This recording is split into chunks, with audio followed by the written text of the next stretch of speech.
Hello. So I want to take a break from the comedy for a second to talk about something a little more serious. So please stick with me, especially if you've been through any kind of trauma. I do believe this might be helpful information for you.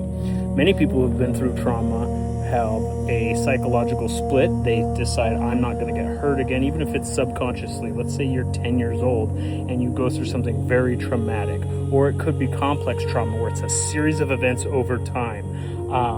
Either way, you end up creating what I call the guard dog, right? And you're convinced this is just the new you, but it's not the real you.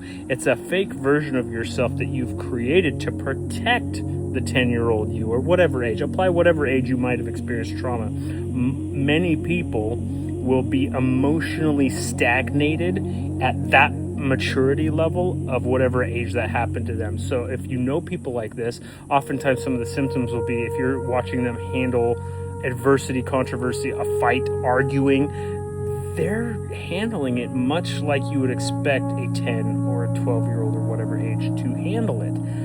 Usually there's a lot of anger, control. It's that hurt people situation, right?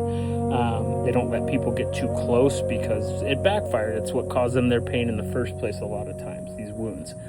We've heard that before, hurt people. But over time, you really they don't realize that this guard dog is a separate entity. Maybe even since the beginning, they don't realize this is a fake identity.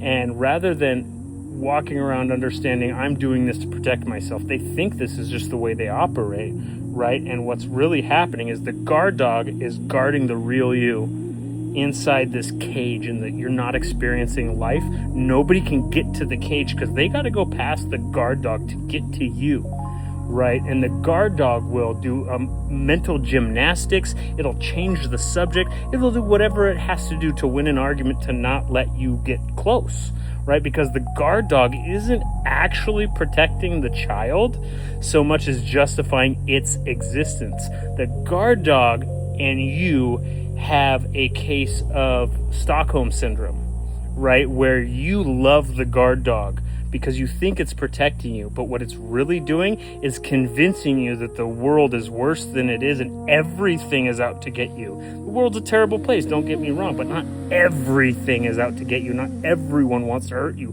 The guard dog says they are, and it is. Everything is an attack. Everything must be defended against at all costs. Nobody is ever truly doing anything in your best interests, right? So just only trust me, the guard dog, the version of yourself that is defensive and angry, right? Is this ringing a bell? And so what happens is people try to get close and the guard dog says, back off, I'm here to protect the child, right? When really, it's just justifying its own existence for its own survival. So what does it do? When the child's actually safe, does the guard dog let the child in, go, okay, it's safe right now, you can go experience life? Of course not, because what will happen? The child will realize it's actually, there is some places I can go and be safe and be free and be myself, and people won't hurt me. Oh, this person really does love me. The guard dog can't have that because then the child will no longer need the guard dog, right? So what does the guard dog do? The guard dog will begin to take any scenario, safe or otherwise, and convince the child it's a threat. It will make up threats that don't exist. Think of all the fights you may have been in with this person, or if this is you, all the fights you may have been in where maybe you were actually safe and that person really wasn't fighting with you. You were only fighting with them, creating a lack of safety out of thin air when really you were okay. Don't listen to that guard dog. You probably are safer than you think. Look around and look for any excuse to find what is good, to find gratitude, to find, is this person in my life actually, do they maybe really truly love me?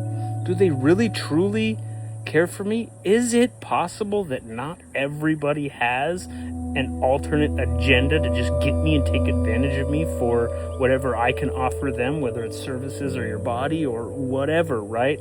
Not everybody's trying to blackmail you. And if you can't realize that the guard dog isn't actually serving you anymore, you're going to be stuck in fight or flight forever. And we don't want that for you because we love you. We actually do love you. There's somebody in your life that this applies to if it's not you, and they need to know that they're safe. But the thing is you just need to be okay with them not believing you sometimes. Sometimes just know that I'm safe for them, whether they believe it or not.